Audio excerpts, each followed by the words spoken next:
गेंryusai Shigekuni Yamamoto, one of the strongest character in entire Bleach. वो कोई ordinary head captain नहीं है, he look like a monster, जिसे beast कहना भी गलत नहीं होगा। 13 क्वाड का डिवीजन का फाउंडर यामामोटो ही था। पता नहीं क्यों सब उसको कंपेयर करने लग जाते हैं उसके अपने ही कैप्टन के साथ, एंड जिसका वो खुद हेड कैप्टन है। वेल हे गाइस, तो कैसे हैं आप सब? Welcome back to our another video. Head captain Yamamoto की रिस्पेक्ट में आज मैं इस वीडियो को बना रहा हूँ। यामामोटो की डेथ ने तो लिटरली मुझे सदमा ही दे दिया। जब जिंदा था तब तो नहीं, पर मरने के बाद आज मैं उसकी पावर्स को रैंक करने वाला हूँ। एक बात मैं आप सबको पहले से बता देता हूँ, यामामोटो अकेले ही अपने सभी क्वाड कार्ड कैप्टन्स को टेक डाउन कर सकता है विदाउट एनी क्वेश्चन। अब इस बात को कुछ लोग एक्सेप्ट नहीं करेंगे, but let me explain this point. मैं यामामोटो की स्ट्रेंथ और उसके जानपाक्टो को 2 पार्ट्स में एक्सप्लेन करने वाला हूँ। पहले तो उसका शिका है एंड सेकंड उसका बांका है। अगर मैं उसकी सिर्फ नॉर्मल स्ट्रेंथ की बात करूं तो वो बहुत ज्यादा थी। मोस्ट ऑफ द पीपल्स ऐसा सोचते हैं कि अगर हम उससे उसका जानपाक्टो छीन ले तो उसे बड़े ही आसानी से हराया जा सकता है। एक बात बताओ, ऐसा सोचता कौन है? नहीं, एक काम करो, तुम उससे उसका जानपाक्टो छीन लो और उसके बाद तुम उससे फाइट करो। नहीं, एक बार लड़के देख लो,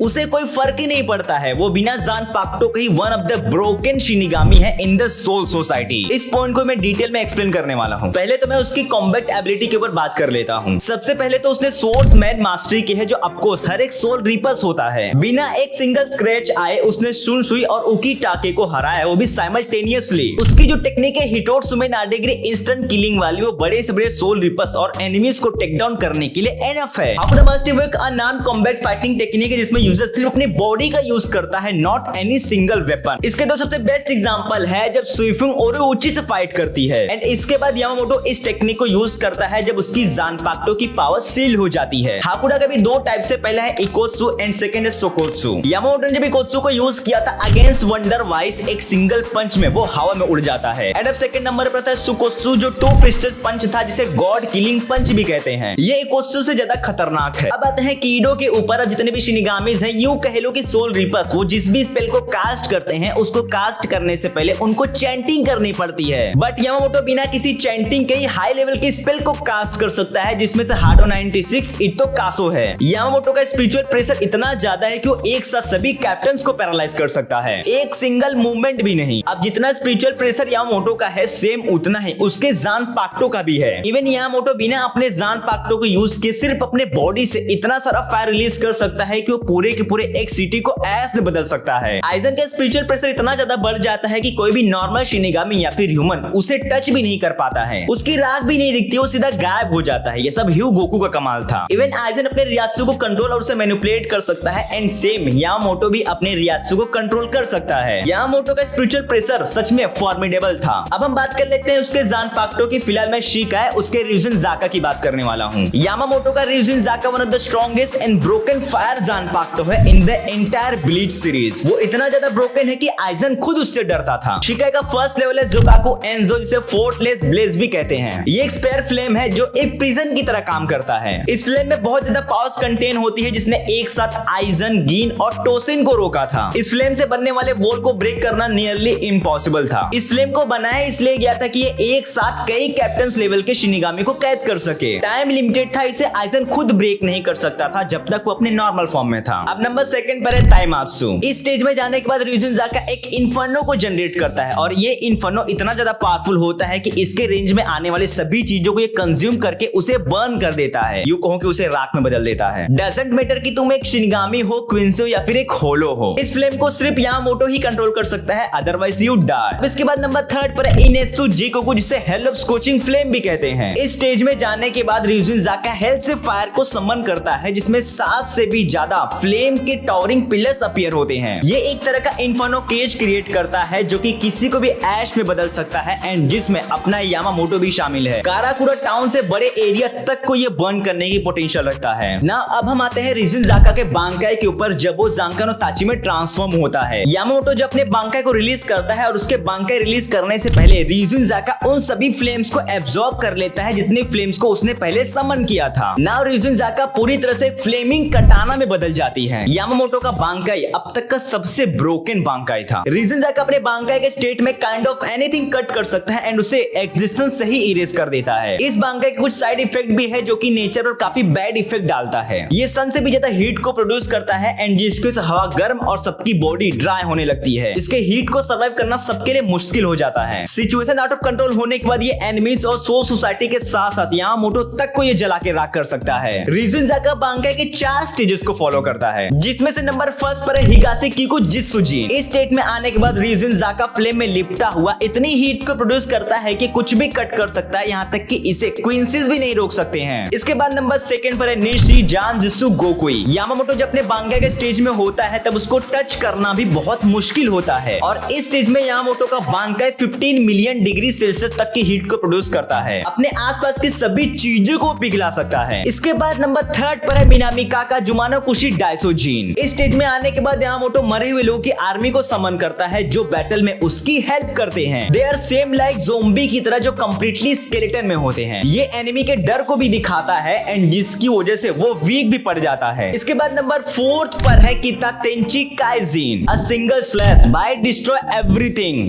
डजंट मैटर कि तुम कितने बड़े खलनायक हो, इसके रास्ते में आने वाली ये सभी चीजों को खत्म कर सकता है। 1000 ईयर्स में अब तक कोई ऐसा सोल रिपर पैदा नहीं हुआ कि जो यामामोटो की बराबरी कर सके। आइजन ने यामामोटो को हराने के लिए सबसे पहले उसके ज़ानपाक्टो को सील किया था, पर इसके बाद भी वो हैंड टू हैंड कॉम्बैट में सबका बाप था। इवन सिर्फ अपने एक ही हाथ से उसने वहां से फाइट की थी। उसने भी मस्त दिमाग लगाया था सिर्फ यामामोटो को खत्म करने के लिए। भाई स्ट्रेटजी और प्लानिंग करनी पड़ती है सिर्फ एक ओल्ड और बूढ़े शिनिगामी को मारने के लिए। एक रूमर्स काफी ज्यादा है कि जब यामामोटो अपने बांकाई को रिलीज करता है तब उसके प्रेजेंस में कोई भी स्टैंड नहीं कर सकता है, जो कि सही है। बट टोकुगावा इकलौता ऐसा कैप्टन था जो कि यामामोटो के अगेंस्ट स्टैंड कर सकता था। 7 डिवीजन का वो कैप्टन था जिसकी ज़ानपाक्टो स्वॉर्ड ऑफ विंटर थी। कंप्लीट सीरीज में यामामोटो की फुल पावर्स को प्रॉपर वे में दिखाया ही नहीं गया। खैर वो क्रिएटर्स की मर्जी थी। वेल इसके अलावा भी यामामोटो बहुत सी एबिलिटीज से पजेस था। अगर मैं उन सभी एबिलिटीज को भी इस लिस्ट में ऐड करूंगा तो वीडियो काफी लंबी हो जाएगी। आई होप कि वीडियो आपको पसंद आई होगी। सो गाइस हम मिलते हैं अपने नेक्स्ट वीडियो में, तब तक के लिए टेक केयर, लव यू, सी या एंड सायोनारा।